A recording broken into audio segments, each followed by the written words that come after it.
What does God think about this holiday? And one of the ways the Lord speaks to us today is through the Bible.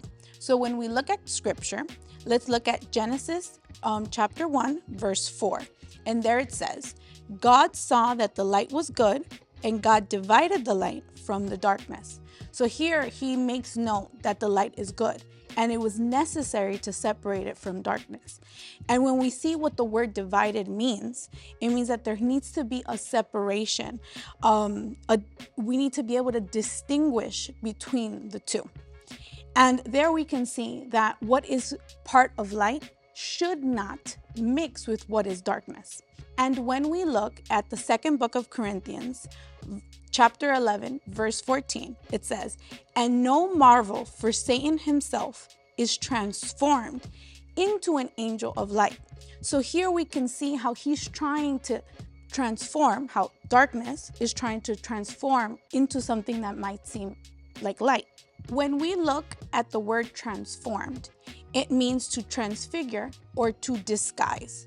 It means to change your appearance to shape or form, which is what we see today in this holiday as costumes. When we also look at the first book of John, verse 1:5, it says, God is light. In him there is no darkness. So there we should also take note that the Lord does not want us who are light, because we have the Lord in our heart. We should not try and bring darkness into us, or when we see it also into our church. And lastly, when we look at the second book of Corinthians, chapter 6, verses 14 and 15, it says, "Do not be unequally yoked with unbelievers. No fellowship is found between righteousness and unrighteousness. No fellowship is found between light and darkness."